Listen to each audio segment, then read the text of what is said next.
दोस्तों, आप लोगों को मैं एक सच्ची घटना आज सुनाने जा रही हूँ। अगर आप भी बाबा भोलेनाथ के भक्त हैं, ये वीडियो पूरा जरूर देखिएगा। अगर आप भी सावन के महीनों में बोल बम जाते हैं तो ये वीडियो को पूरा देख लीजिएगा। दोस्तों, जानते हैं एक समय की बात है, 4 दोस्त थे और बाबा भोलेनाथ के जल चढ़ाने बोल बम जा रहे थे।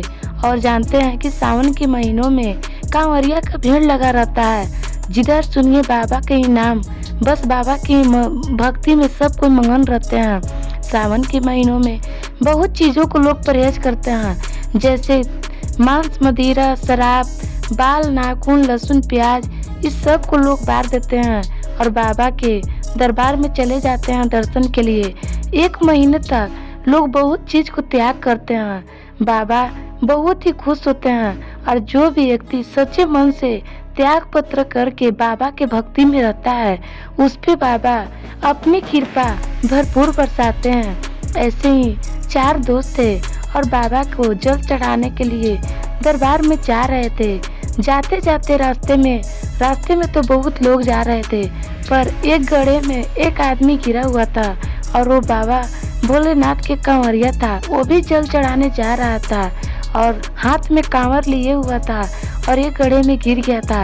वो सारे लोग को पुकार रहा था कि कोई मुझे निकालो, मैं गिर गया हूँ, मुझे भी जाना है बाबा भोलेनाथ के दरबार में। मगर किसी ने नहीं उसकी सुनी।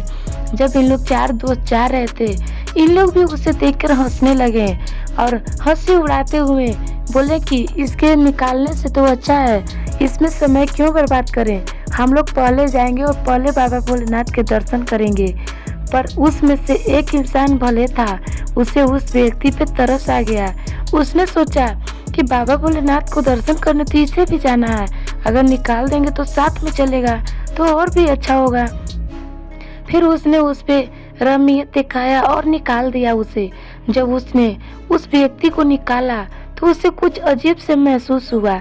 उसे छूते ही कुछ ऐसा उसे लगा जैसे उसके पास कुछ दिव्य शक्ति है।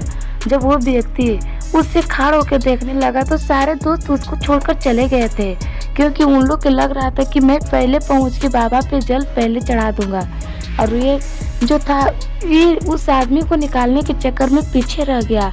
और जब वो सोचने लगा कि आखिर ये व्यक्ति है कौन, अब बोला कि ठीक है साथ में चलेंगे। चलते चलते कुछ उसे एहसास हुआ।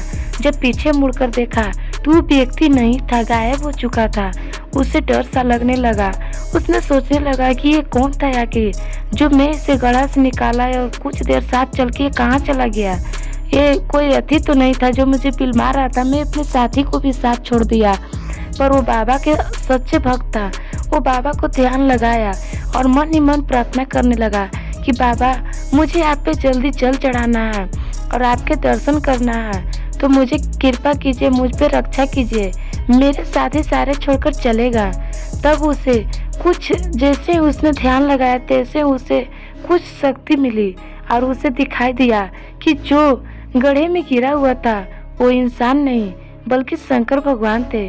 और वो बोले कि बेटा तुम जल चढ़ाने जा रहे हो, तुम इतना बेताबू मत हो, क्योंकि तुम्हारा दर्शन तो यहीं पे हो गया, हम तुम्हें दर्शन दे चुके हैं।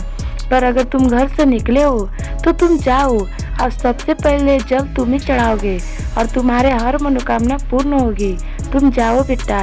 और बाबा के भोलेनाथ के नाम लेते हैं उसके दम जैसे लगा कि वो नींद से सो के जागा हो और वो आगे बढ़ने लगा।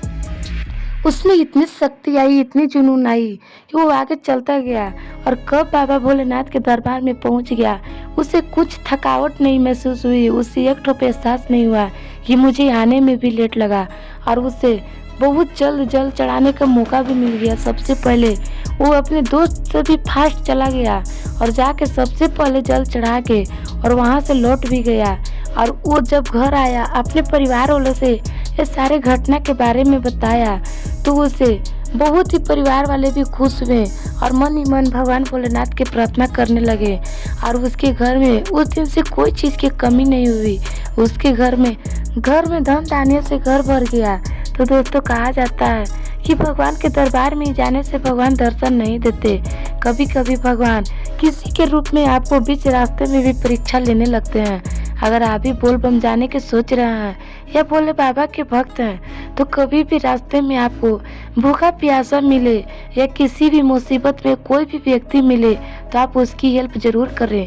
आप ये मत सोचिए कि बाबा भोलेनाथ दरबार में ही बैठते हैं। बाबा तो बाबा हैं, वो तो मर्दानी अगर दानी हो तो कहीं भी फिर जा सकते हैं। तो आपको लोग की जानकारी पसंद आए तो वीडियो को लाइक और चैनल को सब्सक्राइब जरूर कीजिएगा। हर हर महादेव।